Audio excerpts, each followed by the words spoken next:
இன்றைக்கு ஆமென், என்னுடைய செய்தியுடைய தலைப்பு இறங்குகிற தெய்வம்.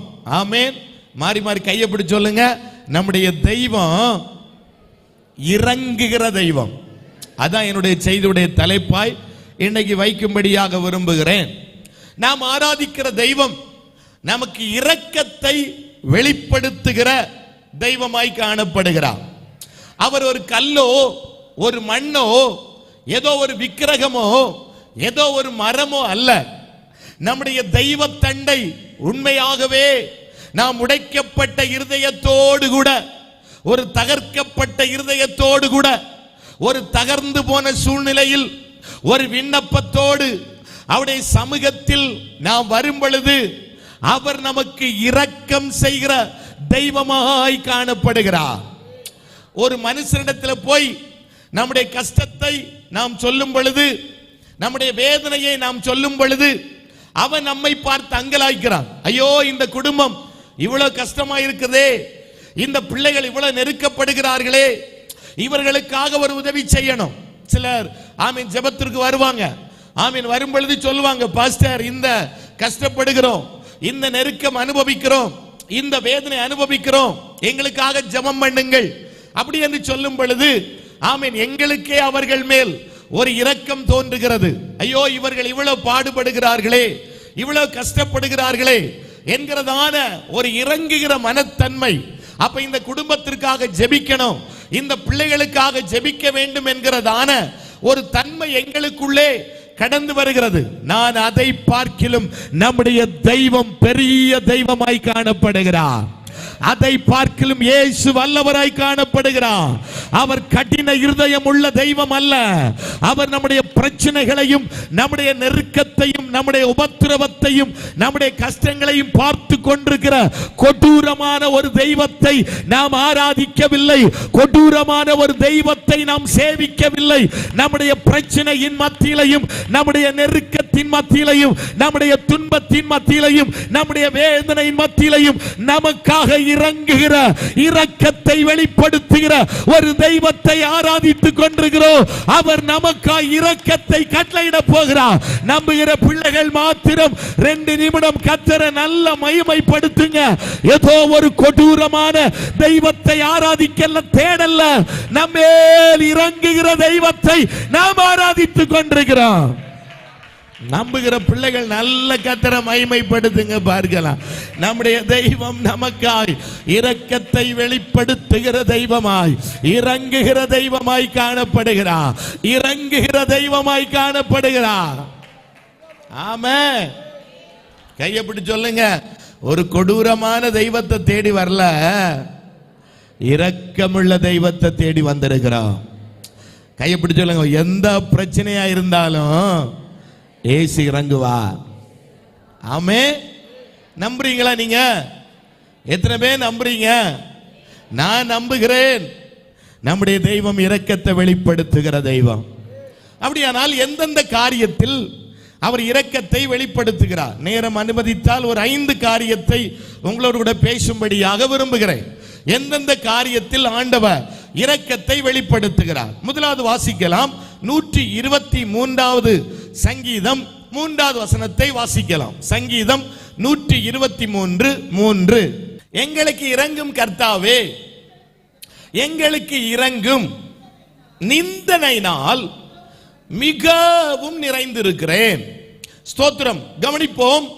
தெய்வம் முதலாவது எதின் மேல் இரக்கத்தை அவர் வெளிப்படுத்துகிறார் என்று சொன்னால், இங்கே வாசிக்கிறோம், நான் நிந்தனையினால் மிகவும் நிறைந்திருக்கிறேன். எனக்கு நீங்க ஒரு இரக்கம் செய்யணும். ஆம், இந்த ஜெபத்தில் வந்திருக்கிற தேவ பிள்ளைகளே, அநேக விதமான நிந்தைகளை நீங்கள் அனுபவித்துக் கொண்டே இருக்கலாம். உங்கள் சொந்தத்தின் மூலமாய் ஒரு நிந்தை அனுபவிக்கலாம். நீங்க நேசித்த நபர்களின் மூலமாய் ஒரு நிந்தையை அனுபவித்துக் கொண்டே இருக்கலாம். ஆமென். ஸ்தோத்திரம். உடன்பிறப்புகளின் மூலமாய் ஒரு நிந்தையை அனுபவித்துக் கொண்டே இருக்கலாம். ஆமென். ஸ்தோத்திரம். ஆமென். ஜனத்தின் மத்தியிலே தலை நிமிர்ந்து பார்க்க முடியாதபடி, தலையெடுத்து ஜீவிக்க முடியாதபடி ஒரு தலை குனிவை உண்டாக்கும்படியாய் சத்துரு பலவிதமான நிந்தைகளை உங்களுடைய வாழ்க்கையில கொண்டு வைத்திருக்கலாம். அந்த நிந்திக்கப்படுகிற ஸ்தானத்தில் கர்த்தர் ஒரு இரக்கத்தை கர்த்தர் வெளிப்படுத்த போகிறாரு. ஜீவியம் வாழ்க்கை முழுவதும் நிந்தனையினால் நிரம்பியே காணப்படலாம். ஆமென், ஸ்தோத்திரம். எப்ப பார்த்தாலும் மனுஷர்கள் நம்மை நிந்தித்துக் கொண்டே இருக்கலாம்.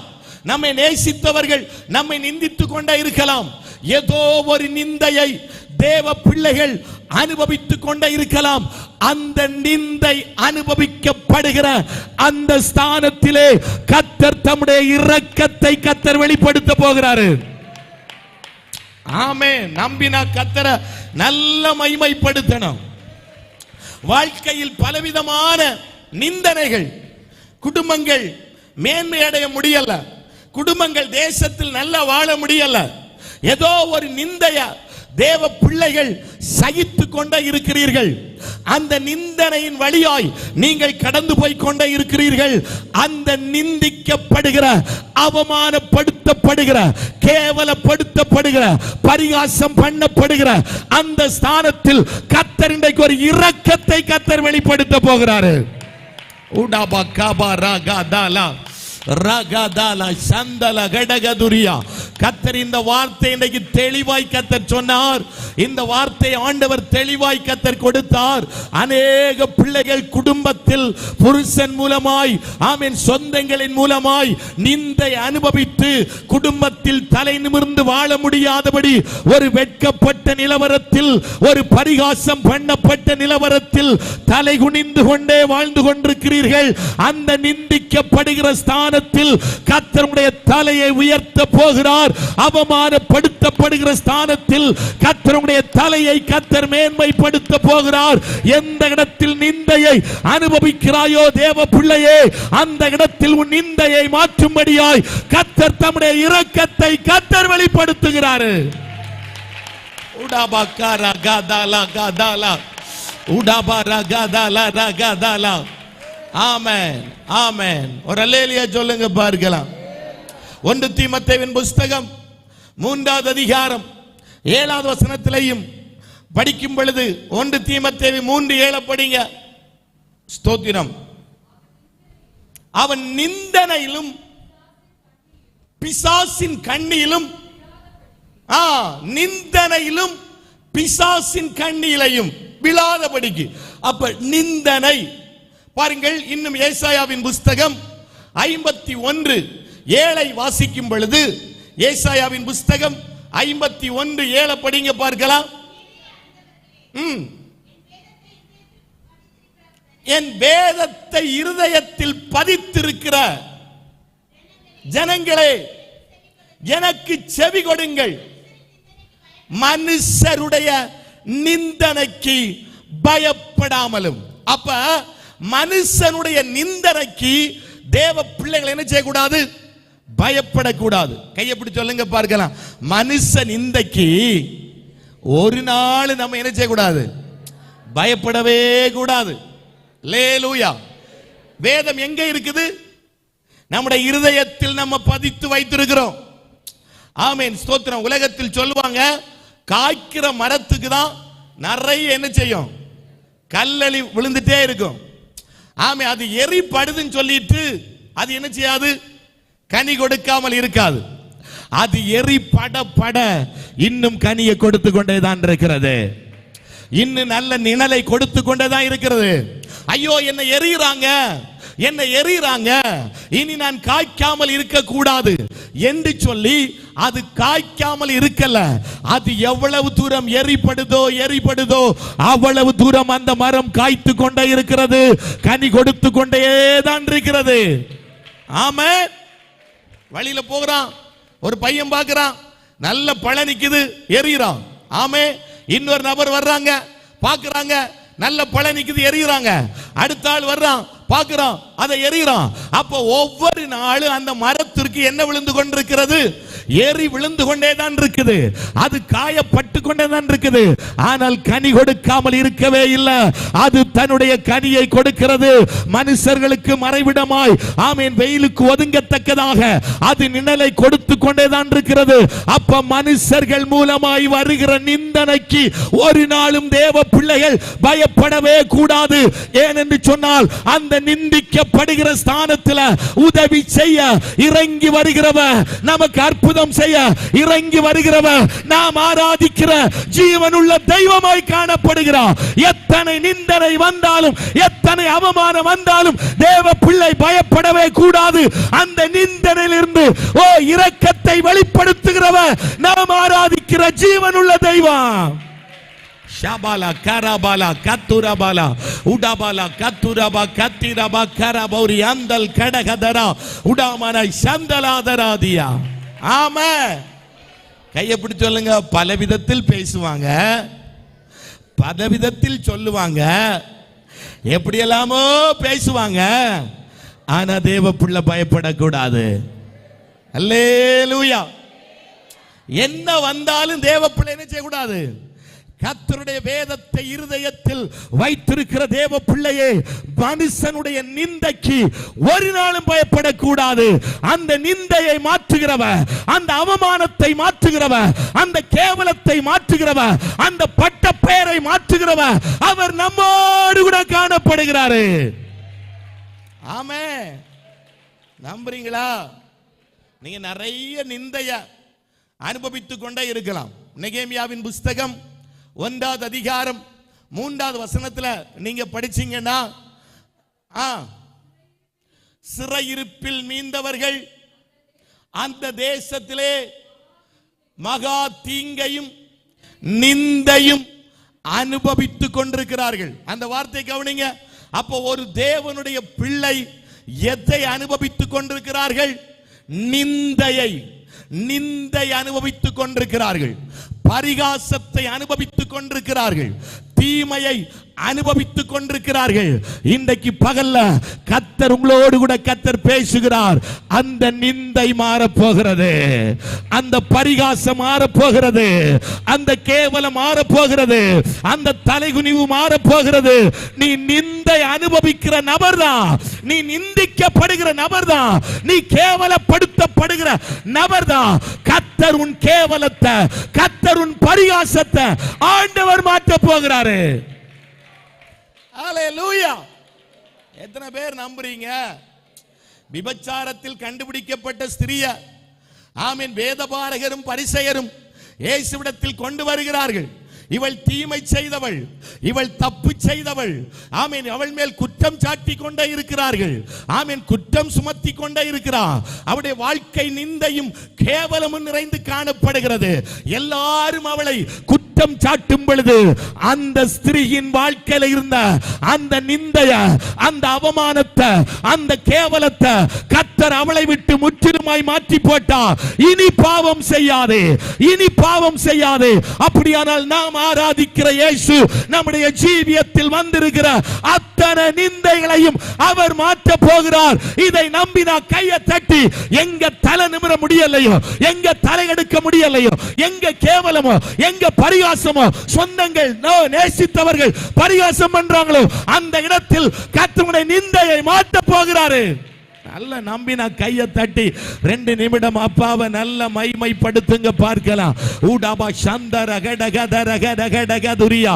உன் குடும்பத்தின் மத்தியில, உன் ஊர்ல, நீ வசிக்கிற இடத்துல உன்னை நீ நேசித்த மக்கள், நீ உதவி செய்த மக்கள், நீ ஒத்தாசையா இருந்த மக்கள், பலவீன நேரத்தில் போய் உதவி செய்தவர்கள், கஷ்டப்பட்ட நேரத்தில் போய் அவங்களுக்கு உதவி செய்த மக்கள் இப்பொழுது உங்களை நிந்தித்து அவமானப்படுத்தி உங்க பேருக்கு ஒரு கெட்ட பேரை, அவமானத்தை உண்டு பண்ணும்படியாய் அவர்கள் செயல்பட்டு கொண்டே இருக்கலாம். அந்த நிந்தை சகிக்கிற இடத்துல அப்பன் இறங்கி வருகிறாரு.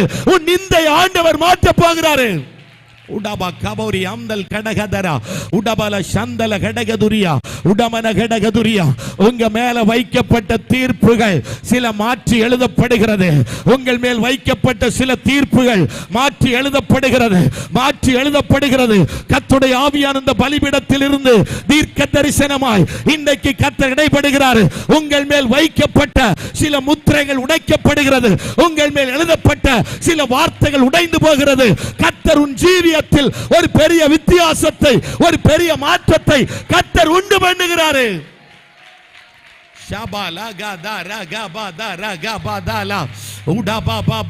தலை நிமிர முடியலையா? தலை தூக்க முடியலையா? தலை குனிந்தே வாழ்ந்து கொண்டிருக்கிறாயோ? ஓ, மனிதர்கள் மத்தியில் தலை குனிந்தே வாழ்ந்து கொண்டே இருக்கிறாயோ? தலை நிமிர முடியாத சூழ்நிலை காணப்பட்டு கொண்டே இருக்கிறதோ? இந்த ஜெபத்தில் ஆண்டவர் சொல்றாரு, அந்த நிந்தையை மாற்ற போகிறேன்.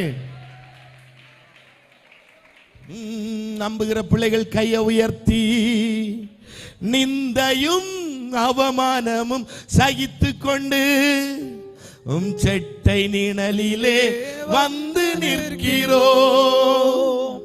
நிந்தையும் அவமானமும் சகித்து கொண்டு உங்க செட்டை நிழலிலே வந்து நிற்கிறோம். கையை உயர்த்தி, நிச்சயமாய் செய்வீர் என்ற நம்பிக்கையில், நிச்சயமாய் செய்வீர் என்ற நம்பிக்கையில் உங்க கரத்தையே நோக்கி இருக்கிறோம். உங்க கரத்தையே நோக்கி இருக்கிறோம். அற்புதம் செய்யுங்கப்பா எங்க வாழ்க்கையிலே. கையை உயர்த்தி எல்லாரும். உம்மை தான் நம்பியிருக்கோ ஏசப்பா. இல்ல இந்த சத்தமா, அற்புதம் செய்யுங்கப்பா எங்க வாழ்க்கை. உங்க சத்தத்தை உயர்த்தி எல்லாரும். இன்னைக்கு ஒரு அற்புதம் நடக்க போகுது. நம்பியிருக்கோ ஏசப்பா. உம்மை தான் நம்பி இருக்கிறோம். உம்மையன்றி யாரும் இல்லையப்பா. அந்த வார்த்தை நீங்க நல்லா சொல்லணும். உம்மை தான் நம்பி இருக்கிறோம். உம்மையன்றி யாரும் இல்லையப்பா. மறுபடியும் ஒரு விசை கூட. நிந்தையோ அவமானமோ சகித்து கொண்டு கர்த்தர் சொல்றாரு, நீ செய்யாத காரியத்திற்கு செய்தேன் என்று சொல்லி உன்மேல் பழி விழுந்தபடியினால் நீ வேதனைப்பட்டு கலங்கி கொண்டிருக்கிறதை பரிசுத்த ஆவியானவர் இன்னைக்கு வெளிப்படுத்துகிறார். நீ தப்பு செய்யல, தவறு செய்யல, தீமை செய்யல. ஆனா உன் மேல ஒரு பழி சுமத்தப்பட்டிருக்கிறது, உன் மேல் ஒரு குற்றம் சுமத்தப்பட்டிருக்கிறது. கர்த்தர் உன் தலையை நிமிர வைக்க போகிறாரு. சகித்துக் கொண்டு உங்க செட்டை நிழலிலே வந்து நிற்கிறோம். நிச்சயமாய் செய்வீர் என்ற நம்பிக்கையில், நிச்சயமாய் செய்வீர் என்ற நம்பிக்கையில் உங்க கரத்தையே நோக்கி இருக்கிறோம். உங்க கரத்தையே நோக்கி இருக்கிறோம். ஒரு விஷயம் சொல்லுங்க, அற்புதம் செய்யுங்கப்பா எங்க வாழ்க்கையில. சத்தத்தை உயர்த்தி எல்லாரும். உம்மை தான் நம்பியிருக்கோ ஏசப்பா. அற்புதம் செய்யுங்கப்பா எங்க வாழ்க்கையில. உம்மை தான் நம்பியிருக்கோ ஏசப்பா. உம்மை தான் நம்பி இருக்கிறோம். உம்மை என்று யாரும் இல்லையப்பா. உம்மை தான் நம்பி இருக்கிறோம். உம்மை என்று யாரும் இல்லையப்பா. ஏசாயாவின் புஸ்தகம் 30வது அதிகாரம் 19வது வசனத்தை வாசிக்கும் பொழுது, ஏசாயாவின் புஸ்தகம் 30:19, சியோனை சேர்ந்த இனி அழுது கொண்டிராய், உன் கூப்பிடலின் சத்தத்திற்கு அவர் உருக்கமாய் இறங்கி. அந்த வார்த்தையை கவனிப்போம். இனி அழுது கொன்றாய், உன் கூப்பிடுதலின் சத்தத்திற்கு அவர் உருக்கமாய் இரக்கத்தை ஆண்டவர் வெளிப்படுத்த போகிறாரு. அல்லேலூயா. அப்ப தேவ பிள்ளைகளே, முதலாவது ஆண்டவர் இரக்கத்தை வெளிப்படுத்துகிறார். ஆமென், ஸ்தோத்திரம். எதற்காக இரக்கத்தை வெளிப்படுத்துகிறார்? நிந்திக்கிற, அவமானப்படுத்துகிற பிள்ளைகளுடைய வாழ்க்கையில் வித்தியாசத்தை உண்டு பண்ணும்படியாய் அவர் இரக்கத்தை வெளிப்படுத்துகிற தெய்வமாய் காணப்படுகிறார். கை உயர்த்தி ஒரு அல்லேலூயா. இரண்டாவதாக கர்த்தர் எதற்காக இரக்கத்தை கர்த்தர் வெளிப்படுத்துகிறார்? வாசிக்கலாம். ஆமென், ஸ்தோத்திரம். பிலிப்பியரின் புஸ்தகம் 2வது அதிகாரம் 27வது வசனத்தை வாசிக்கலாம். பிலிப்பியர் 2:27. அவர் வியாதிப்பட்டு மரணத்திற்கு சமீபமாய் இருந்தது மெய்தான், ஆகிலும் தேவன் அவனுக்கு இறங்கினார். அப்ப இரண்டாவது கர்த்தர் எதற்காக இரக்கத்தை வெளிப்படுத்த போறார்னா, வியாதிப்பட்டு மரணத்திற்கு ஏதுவாய் இருந்தது. ஆமென், உண்மைதான். ஆனால் கர்த்தர் என்ன செய்கிறாரு? அங்கே இரக்கத்தை ஆண்டவர் வெளிப்படுத்தினார். இரண்டாவது தேவ பிள்ளைகளே, உங்கள் சரீரத்தில் ஆமென் பலவீனம், வியாதி என்கிறதான ஒரு கஷ்டத்திற்குள்ளே நீங்கள் காணப்பட்டு கொண்டே இருக்கலாம். அந்த பலவீனத்திலிருந்து, அந்த வியாதியிலிருந்து ஒரு அற்புதத்தை செய்யும்படியாய் கர்த்தர் இரக்கத்தை வெளிப்படுத்த போகிறாரு. நீங்கள் வேத புஸ்தகத்தில் படிக்கும் பொழுது மத்தேயு சுவிசேஷம் 15வது அதிகாரம் 22வது வசனத்தை வாசிக்கும் பொழுது, அங்கே கானானிய ஸ்திரீ ஒருத்தி, மகள் பிசாசினால் கொடிய வேதனை அவள் பட்டு கொண்டே இருக்கிறாள்.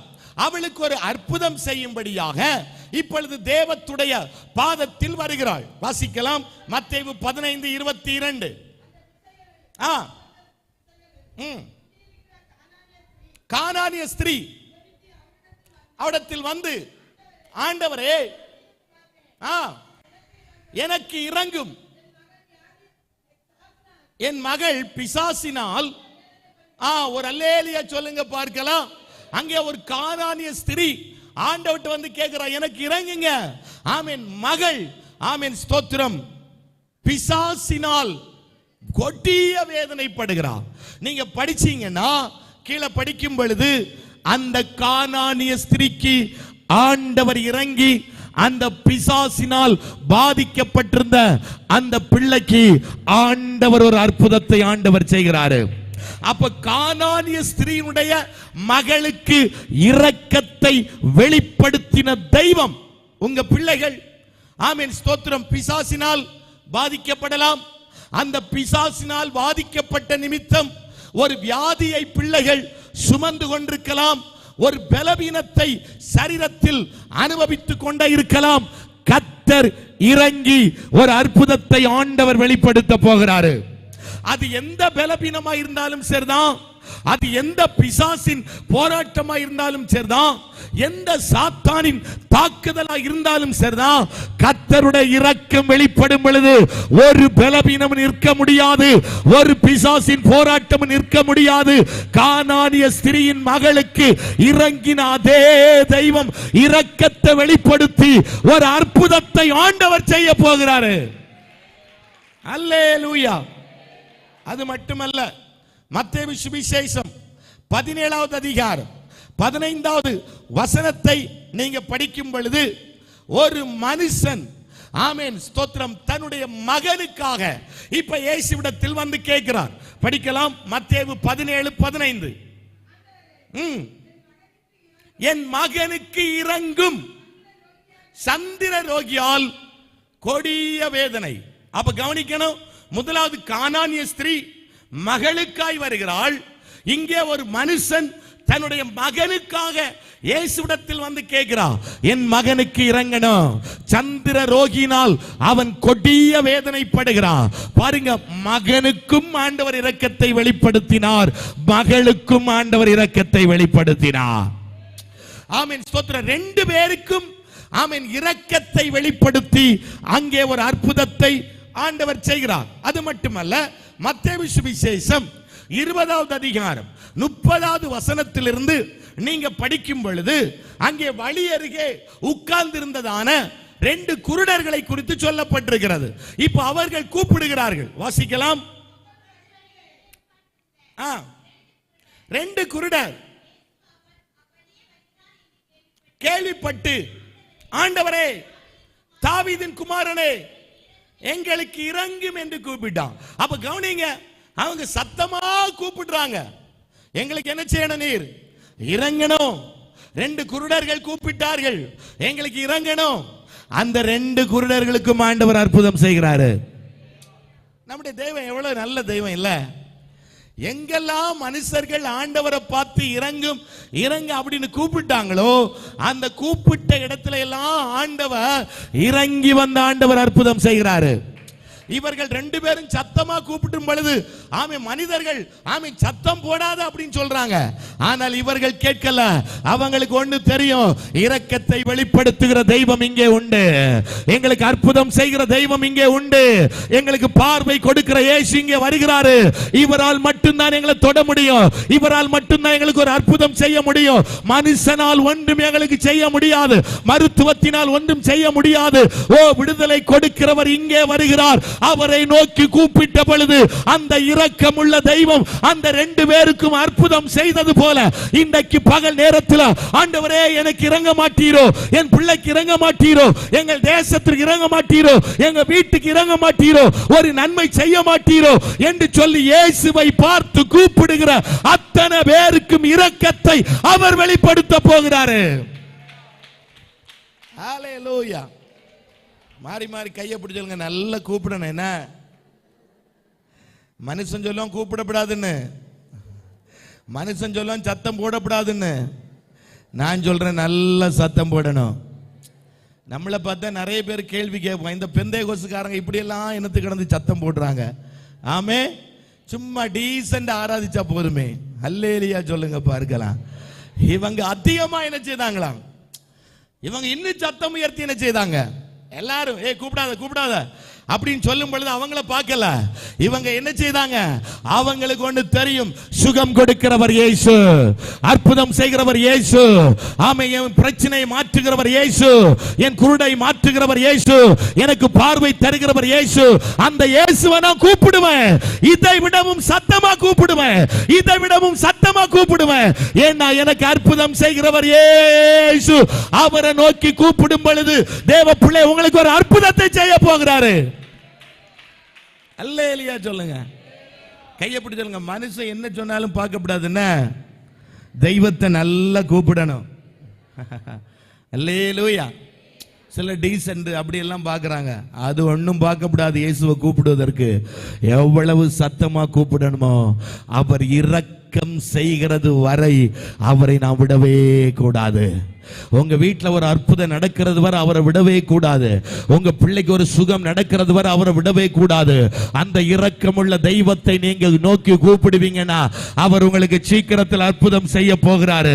நீங்க கூப்பிடுகிறதுல தான் இருக்குது, அவரை நோக்கி விழிக்கிறதுல தான் இருக்குது. இயேசுவே உதவி செய்கிறன்னு கெஞ்சுகிறதுல தான் இருக்குது. உங்க கூப்பிடலின் சத்தத்தை கேட்டு உடனே ஆண்டவர் இறங்கி வந்த அற்புதத்தை செய்ய வல்லவராய் காணப்படுகிறாரு. ஆமென். அல்லேலூயா. இன்னும் நீங்க ஒரு மனுஷனை படிச்சீங்கன்னா, மார்க் சுவிசேஷம் 5வது அதிகாரம் 19வது வசனத்தில் படிச்சீங்கன்னா, அங்கே லேகியோன் பிசாசு பிடித்திருந்த மனிதனுக்கு ஆண்டவர் என்ன செய்தார்னா, இறங்கி அவனுக்கு ஒரு அற்புதத்தை செய்தார். படிங்க, மார்க் 5:19.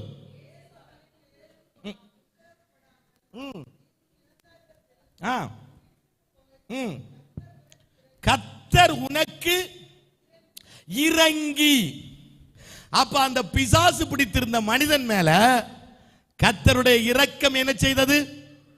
ஒரு மனிதனுக்குள்ள எத்தனை பிசாசு இருக்குது பாருங்க, 6000 பிசாசு. அப்ப எப்படி இருந்திருக்கு எல்லாம் ஜீவியம்? ஒன்னு இருந்தாலே தாங்கல, ஒன்னு இருந்தாலே சகிக்கல, ஒன்னு இருந்தாலே பொறுக்கல. ஆனா 6000 பிசாசு பிடித்திருந்தவன் எப்படிப்பட்ட நிலவரத்தில் இருந்திருப்பான்? ஆனால் கர்த்தர் அவனுடைய சூழ்நிலையை பார்த்து அவனுக்கு ஒரு இரக்கத்தை ஆண்டவர் வெளிப்படுத்தினான். இரக்கம் வெளிப்பட்டது. இன்னைக்கும் தாழ்மையா சொல்றேன், ஆண்டவர் இறங்கி கொண்டே இருக்கிறார். இப்படி கட்டப்பட்ட பிள்ளைகளுக்கு ஆண்டவர் இன்னைக்கு அற்புதம் செய்து கொண்டே தான் இருக்கிறாரு, விடுவித்துக் கொண்டே தான் இருக்கிறாரு. ஆமே. நம்முடைய ஊழியத்துல எத்தனையோ பார்த்து கொண்டிருக்கிறேன். திங்கட்கிழமை ஒரு சர்ச்சில் பிரசங்கம் பண்றேன். நான் பிரசங்கம் பண்ணி கொண்டிருக்கும் பொழுதே அந்த ஆவி சேர்ல இருந்து ஆடிக்கொண்டே இருக்கிறது ஒரு சகோதரிக்குள்ள. ஆமே, பொத்துன்னு கீழே விழுந்தது ஆடி. ஒரு அல்லேலியா சொல்லுங்க பார்க்கலாம். கர்த்தர் இறங்கி அவளுக்கு சுகத்தை கொடுத்தா. கர்த்தர் இறங்கி ஆண்டவர் அற்புதத்தை செய்தா. ஆமே, நான் சொல்றேன், இன்னைக்கும் ஆண்டவர் இரக்கத்தை வெளிப்படுத்தி கொண்டிருக்கிறார். இன்றைக்கும் ஆண்டவர் இரக்கத்தை வெளிப்படுத்தி கொண்டிருக்கிறார். பிசாசினாலும் வியாதியினாலும் ஆமீன் கட்டப்பட்டு கிடக்கிற பிள்ளைகள் மேல் அவர் தம்முடைய மனதிரக்கத்தை வெளிப்படுத்தி ஆண்டவர் ஒரு அற்புதத்தை செய்து கொண்டே இருக்கிறார். ஒரு சுகத்தை ஆண்டவர் கொடுத்து கொண்டே இருக்கிறார். இன்றைக்கு பலவீனமோ, இன்றைக்கு பிசாசின் போராட்டமோ, ஏதோ ஒரு தாக்குதல் உங்களுக்குள்ளே காணப்பட்டு கொண்டே இருக்கிறதோ, இந்த ஜெபத்தில் பங்கெடுத்து ஜெபித்து கொண்டிருக்கிற தேவ பிள்ளையே, இப்பொழுது அற்புதம் செய்யும்படியாய் தம்முடைய இரக்கத்தை ஆண்டவர் வெளிப்படுத்தி உங்கள் சரீரத்தில் ஒரு தொடுதல, ஒரு வல்லமைய, ஒரு அற்புதத்தின் செயல கர்த்தர் இப்பொழுது நடப்பிக்கிறார். ஒரு அற்புதம் நடக்கிறது, ஒரு சுகம் நடக்கிறது, ஒரு விடுதலை நடக்கிறது, ஒரு சுகம் உண்டாகிறது, ஒரு மாற்றம் உண்டாகிறது. ஓ, கட்டி வைத்திருக்கிற பிசாசின் வல்லமைகள் இப்பொழுது தகர்க்கப்பட்டு போகிறது, இப்பொழுது அழிக்கப்பட்டு போகிறது. இப்ப 2 நிமிடம் ஆவியில நிரம்பி அந்நிய பாஷையில கர்த்தரை மகிமைப்படுத்துங்க பார்க்கலாம். இறங்குகிற தெய்வம், ஓ வியாதியிலிருந்து இறங்குகிற தெய்வம், பிசாசின் போராட்டத்தில் கிடைக்கிற பிள்ளைகளுக்கு அற்புதம் செய்யும்படியா இறங்குகிற தெய்வம், அந்த இரக்கத்தின் வல்லமையை இப்பொழுது கர்த்தர் வெளிப்படுத்துகிறார். உடாபா காபௌரி ஆம்தல் கடகதரா உடமன கடகசியாதர கடகதுரியா. நல்ல மகிமைப்படுத்துங்க, நல்ல மகிமைப்படுத்துங்க. இப்ப உங்க பலவீனம் மாறும், உங்க வியாதி மாறும், இப்ப உங்க பிசாசின் போராட்டம் மாறும். இப்ப போராட்டம் அழியுது. இப்பொழுது கர்த்தருடைய வல்லமை புறப்பட்டு வருகிறது. சில சரீரத்தை கர்த்தர் தொடுகிறார், கர்த்தர் தொடுகிறார். இந்த ஜெப நேரத்தில் அற்புதம் நடக்குது, அற்புதம் நடக்குது, அற்புதம் நடக்குது. இயேசுவின் நாமத்தில் அற்புதம் நடக்குது. அதிகாரமுள்ள இயேசு கிறிஸ்துவின் நாமத்தில் சில பிடிகள், சில போராட்டங்கள், சில கட்டுகள் இப்பொழுது அழிக்கப்படுகிறது, இப்பொழுது அழிக்கப்படுகிறது. கையை தட்டி ஆவியில நிரம்பி 2 நிமிடம் அந்த பலவீன கட்ட உதறி தள்ளு, அந்த வியாதி கட்ட உதறி தள்ளு, அந்த போராட்டத்தை உதறி தள்ளு. ஓ, சத்துரு கட்டி வைத்திருக்கிற கட்டுகளை உதறி தள்ளுங்க. அந்தகார கட்டுகள் இப்ப விழட்டும். அத்தனை தேவ பிள்ளைகளும் கைகளை தட்டி கர்த்தருடைய இரக்கம் வெளிப்படுகிறது, இரக்கம் வெளிப்படுகிறது. ஓ, கர்த்தருடைய இரக்கம் வெளிப்படுகிறது. உடப சந்தர பௌரியா உடமன கடகதுரியா உடமன சந்தல் கடகதுரியா உடமன கடகதுரியா. இரக்கத்தின் தெய்வம் இரக்கத்தை வெளிப்படுத்துகிறார், இரக்கத்தை வெளிப்படுத்துகிறார். சில அற்புதங்கள் நடக்கிறத பார்க்கிறேன், சில விடுதலைகள் நடக்கிறத பார்க்கிறேன், சில சுகம் உண்டாகிறத பார்க்கிறேன், சில கட்டுகள் பொட்டி போறத பார்க்கிறேன். இதுவரை குடும்பத்தை கட்டின, பிள்ளைகளை கட்டின, புருஷனை கட்டின, தலைமுறைகளை கட்டின, நன்மைகளை கட்டின, ஆசீர்வாதத்தை கட்டின சில பிசாசின் கட்டு அவிழ்க்கப்படுகிறது, சில பொல்லாத ஆவியின் கட்டு அவிழ்க்கப்படுகிறது.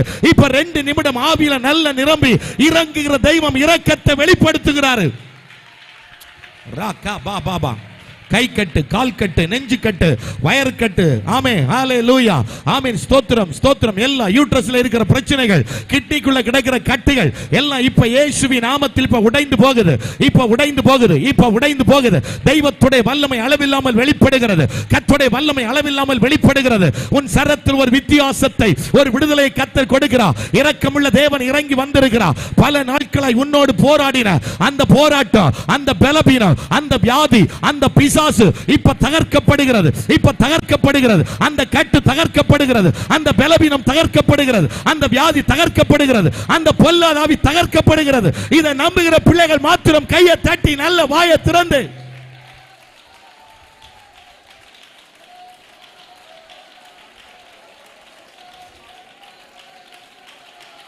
ஓ, கர்த்தர் இரக்கத்தை வெளிப்படுத்துகிறார். இறங்குமே என் இயேசுவே, இரக்கத்தின் ஐஸ்வர்யமே, கூவி கதறியே ராவும் பகலுமாய் கெஞ்சும் ஜெபம் கேளுமே, கூவி கதறியே ராவும் பகலுமாய் கெஞ்சும் ஜெபம் கேளுமே, இறங்குமே என் இயேசுவே, இரக்கத்தில் ஐஸ்வர்யமே, கூவி கதறியே ராவும் பகலுமாய் கெஞ்சோ ஜெபம் கேளுமே. கூவி கதறியே ராவும் பகலுமாய் கெஞ்சோம் ஜெபம் கேளுமே. அல்லேலூயா. இரண்டாவது, பலவீனத்திலிருந்தும் பிசாசின் போராட்டத்திலிருந்தும் விடுதலை கொடுக்கும்படியாய் அவர் இரக்கத்தை வெளிப்படுத்துகிறார். மூன்றாவதாக, சங்கீதங்களின் புஸ்தகம் 31வது சங்கீதம் 9வது வசனத்தை வாசிக்கலாம். சங்கீதம் 31:9. எனக்கு இரங்கும் கர்த்தாவே, நான் நெருக்கப்படுகிறேன். என் ஆத்துமாவும் கருகி போயிட்டு. அங்கே கவனிங்க.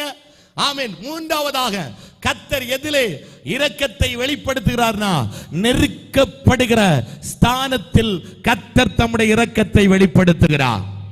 எந்த ஸ்தானத்தில் இருந்து தேவ பிள்ளைகள் நெருக்கப்பட்டு கொண்டிருந்தாலும், கஷ்டத்தை அனுபவித்துக் கொண்டிருந்தாலும், ஆமே, நேரம் இல்லாதபடி நான் சொல்லி முடிக்கிறேன். நெருக்கப்படுகிற ஸ்தானத்தில் அவர் தம்முடைய இரக்கத்தை கர்த்தர் வெளிப்படுத்துகிறார். ஆமோதிச்சவர் அல்லேலூயா சொல்லிருங்க. நான்காவதாக, எங்கே யாருக்கு ஆண்டவர் இறங்குகிறார்? சங்கீதம் 72:13 படிங்க. சங்கீதம் 72:13.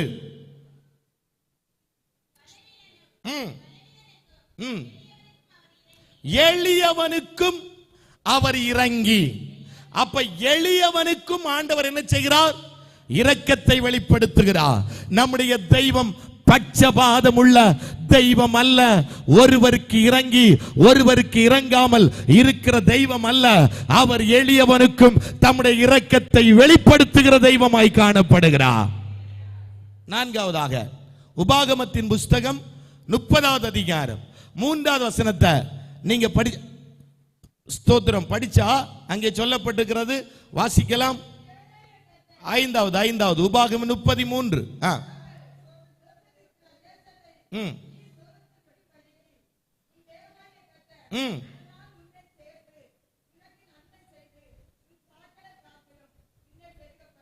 உபாகமம் 33. சிறையிருப்பில்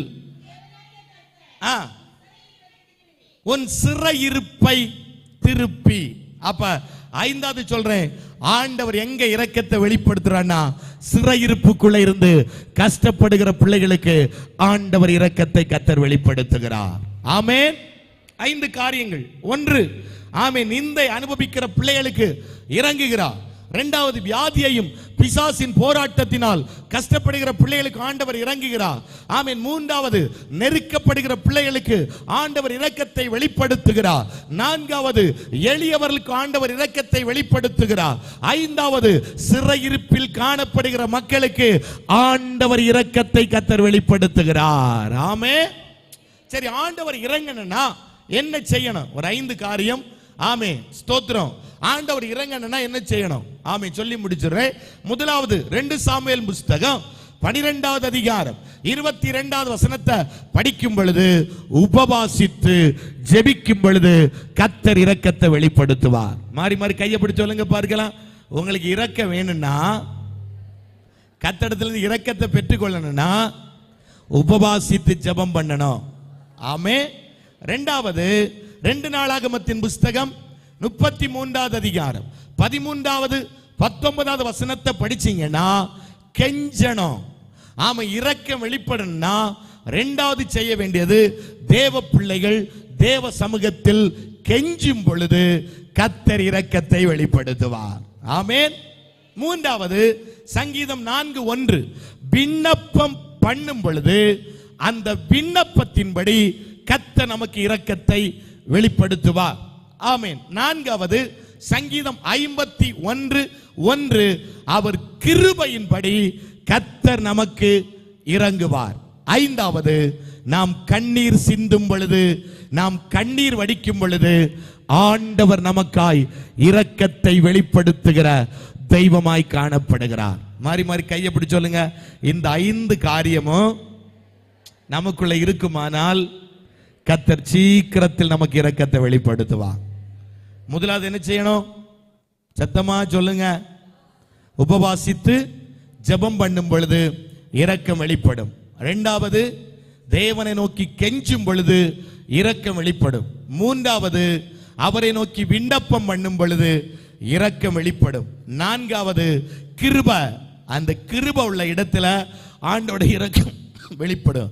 ஐந்தாவது, கண்ணீர் சிந்துகிற இடத்தில் அவர் ஓடோடி வந்து தம்முடைய இரக்கத்தை ஆண்டவர் வெளிப்படுத்துவார். எல்லாம் முழங்கால் படி போடுங்க, பார்க்கலாம். ஆண்டவரே, இன்னைக்கு ஒரு இரக்கம் எனக்கு செய்யணும் ஆண்டவர். இந்த வார்த்தையை ஆண்டவர் கொடுத்தார். இன்றைக்கு நான் என் பிள்ளைகளுக்கு இறங்குவேன், நான் என் பிள்ளைகளுக்கு இறங்குவேன், நான் என் பிள்ளைகளுக்கு இரக்கம் செய்வேன். கர்த்தர் இந்த வார்த்தை இன்றைக்கு ஆண்டவர் கொடுத்தார்.